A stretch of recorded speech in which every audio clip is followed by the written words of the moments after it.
Hi everyone, welcome again to my channel, which is Night Before Exam. Today we are going to discuss about cardiomyopathy and its type. So at the end of this video, if you guys like the content, please like, share, comment and subscribe to my channel. Before starting the video, I would like to share that along with the description, I'm also going to share handwritten notes, especially for the college student. I will try my best to provide as much as information as I can, right? So first of all, I am going to describe, and then later on I will provide the handwritten notes, right? So let's get started with the cardiomyopathy. So I have just splitted this word cardiomyopathy into cardio, myo and pathy, right? So cardio stands for heart, myo stands for muscle and pathy stands for disease, or we can say death, right? So we can say that it is a disease of heart muscle, right? So here I have drawn a rough diagram of heart. So this outer layer is known as myocardium, which is the heart muscle, as it is a disease of heart muscle, right?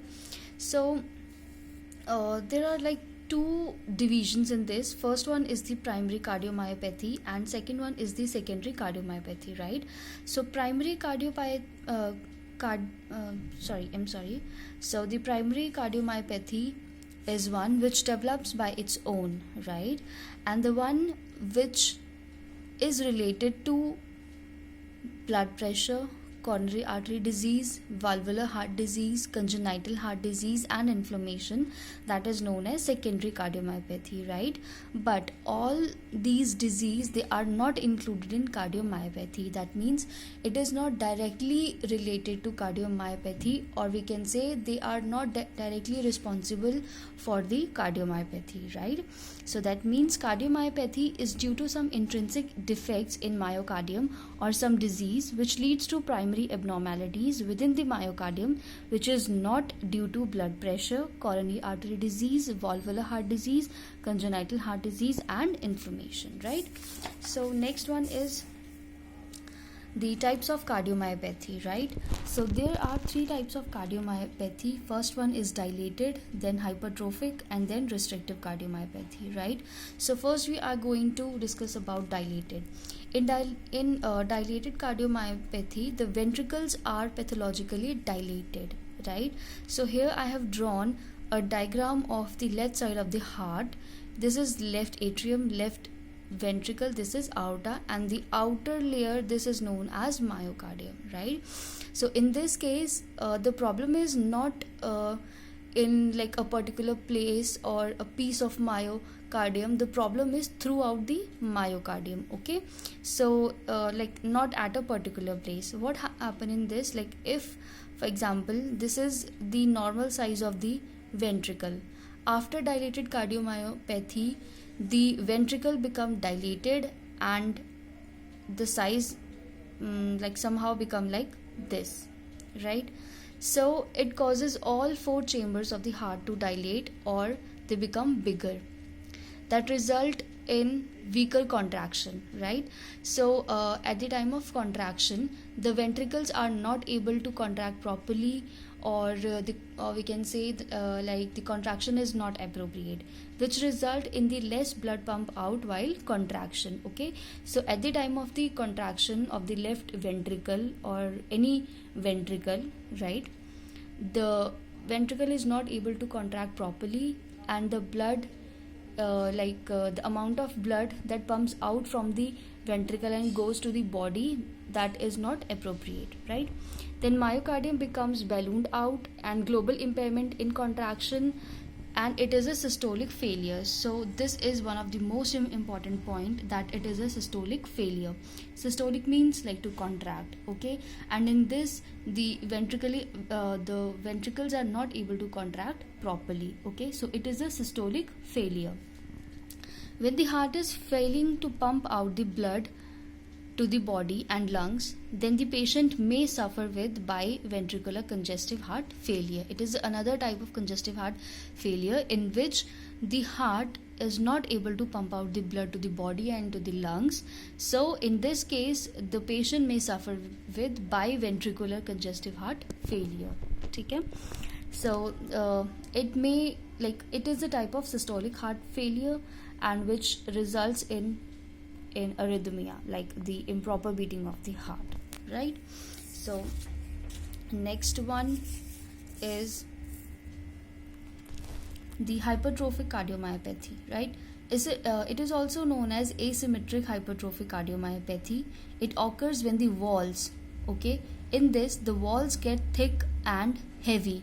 Suppose this is the diagram of the heart, this is the right ventricle, this is the left ventricle, okay. It basically like usually occurs in the left ventricle, that like the most affected area we can say is the left ventricle, okay. So in this, the myocardium, they become thick and heavy. In most cases, the muscle growth is asymmetrical. That means the intraventricular septum grows larger than the free wall, okay. In this, not only the myocardium but the inner wall of the ventricles, they become enlarged, they become thick and heavy, right? So large muscles, they result in they take more room and less blood flow, less less blood can flow to the ventricles, right? And then they become more stiffer, they cannot stretch easily, okay. So less blood less blood they pump out, which results in lower stroke volume, okay, and which results in heart failure. So it is a type of a diastolic heart failure. Diastolic means to relax, okay, and to stretch, like in case when the blood is going through the atria to the ventricle, so ventricle become dilated and they become stretched so that the blood can be filled into the ventricle, okay. So in this case, the ventricles are not able to stretch properly, right? So it occurs if heart muscle cells enlarge and cause the walls of the ventricle to thicken. The ventricle size often remains normal, but the thickening may block blood flow out of the ventricle, and this condition is known as obstructive hypertrophic cardiomyopathy, right? So in this, the ventricle size, they become normal, but the thickening of the walls, they may block the blood flow out of the ventricle, okay. So this condition is known as obstructive hypertrophic cardiomyopathy. Sometimes the septum, which is like the wall that divides the left and right side of the heart, they thickens and bulges into the left ventricle. This can block blood flow out of the ventricle, and then the ventricle must work hard to pump out the blood. And the symptoms of this is chest pain, dizziness, shortness of breath, fainting, right? So it can also affect the heart's mitral wall, which is in the left side of the heart, right? They're causing blood to leak backward through the valve, right? Sometimes the thickened heart muscle, they does not block the flow out of the left ventricle. This refers to as non-obstructive hypertrophic cardiomyopathy. Understood? Next one is the entire ventricle may thicken, or the thickening may happen only at the bottom of the heart.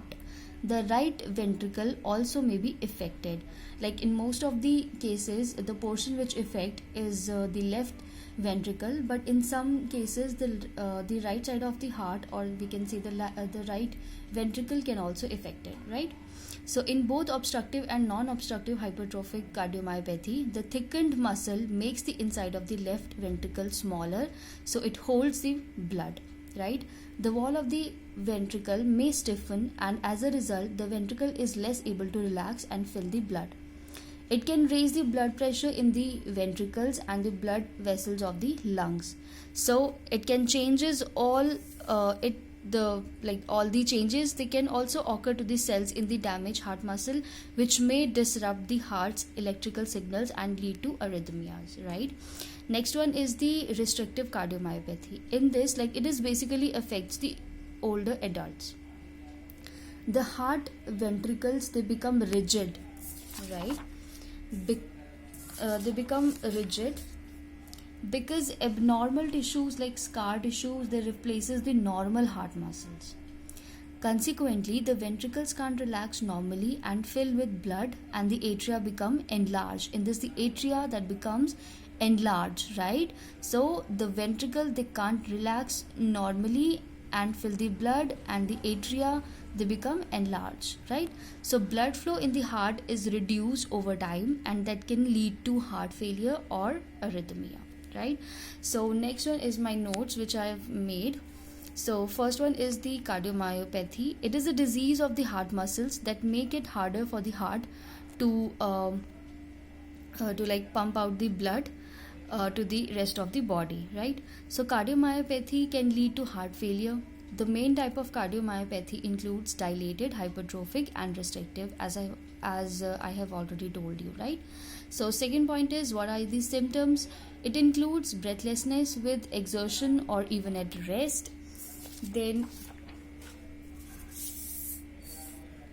swelling of the legs, ankles and feet, bloating of the abdomen due to fluid buildup, cough while lying down, fatigue, heartbeats that feel rapid, pounding or fluttering, chest discomfort or pressure, dizziness, lightheadedness and fainting, right? And what are the causes? The causes of the cardiomyopathy is unknown. Sometimes it is the result of another condition, or that is known as acquired or passed on from a parent, which is inherited, right? So contributing factors for acquired cardiomyopathy includes, that is long term high blood pressure, heart tissue damage from a heart attack, chronic rapid heart rate, then heart valve problems, metabolic disorders such as obesity, thyroid disease or diabetes, pregnancy complications, use of cocaine, amphetamines and anabolic steroids, right? Then iron buildup in the heart muscles. So this condition, when the iron that build up in your heart muscle, is known as hemochromatosis. What? Hemochromatosis, right? Next one is a condition that causes inflammation and can cause lumps of cells to grow in the heart and other organs. So this condition is known as sarcoidosis, right? What? Sarcoidosis. Okay. Next one is a disorder that causes the buildup of abnormal protein. Okay, so it is a disorder in which there is a buildup of abnormal protein, which is known as amyloidosis, right? So next one is, what are the types of cardiomyopathy? First one is the dilated. In this, the pumping ability of your heart, like the main pumping ability of the heart, the main pumping chamber, the left ventricle, they become enlarged, or we can say dilated, and can't effectively pump out the blood, right? So this type can affect people of all ages, and it occurs most often in middle-aged people and is more likely to affect men. The most common cause is coronary artery disease or heart attack. Second one is the hypertrophic cardiomyopathy. This type involves abnormal thickening of the heart muscle, particularly affecting the muscle of the heart's main pumping chamber, which is the left ventricle. The thickened heart muscle can make it harder for the heart to work properly. It can develop at any age, but the condition tends to be more severe if it becomes apparent during childhood. Third one is the restrictive cardiomyopathy. In this, the heart muscle becomes rigid and less elastic, so it can't expand and fill with blood between heartbeats. This least common type of cardiomyopathy can occur at any age, but it most often affects older people. It can occur for no reason, which is known as idiopathic, which means the occurrence of this thing without any reason. Or it can be caused by a disease elsewhere in the body that affects the heart, such as when iron builds up in the heart muscle, right? Then arrhythmogenic right ventricular dysplasia. In this rare type of cardiomyopathy, the muscle in the lower heart, like the lower right heart chamber, which is the right ventricle, is replaced by scar tissue, which can lead to heart rhythm problems, right? So it is often caused by genetic mutations. And now, what are the risk factors? Number of factors that can increase the risk. First one is the family history of cardiomyopathy or heart failure and sudden cardiac arrest. Then long-term heart blood pressure, obesity, which makes the heart work harder, long-term alcohol abuse, certain chemotherapy drugs and radiation therapy for cancer. Then what are the complications that can lead to other heart conditions? Okay, so first one is the heart failure. Heart can't pump enough blood to meet the body's need, and untreated heart failure can be life threatening. Second one is the blood clots. Because the heart can't pump effectively, blood clots might form in the heart. If clots enter the bloodstream, they can block the blood flow to other organs including heart and brain, right? Third one is the valve problems. Because cardiomyopathy causes the heart to enlarge, the heart valves might not close properly, and this can lead to a backward flow of blood, right? The fourth one is the cardiac arrest and sudden death. Cardiomyopathy can lead to abnormal heart rhythms, and these abnormal heart rhythms can result in fainting or in some cases sudden death if heart stops beating effectively, right? Now, what are the preventions? The chances of cardiomyopathy and other type of heart disease can be reduced by living a heart healthy lifestyle and making lifestyle choices such as avoiding the use of alcohol or cocaine, controlling high blood pressure, high cholesterol and diabetes, eating a healthy diet, getting regular exercise, getting enough sleep and reducing the stress. Okay, so that's it about the cardiomyopathy and its type. So thank you for watching this video. Bye bye.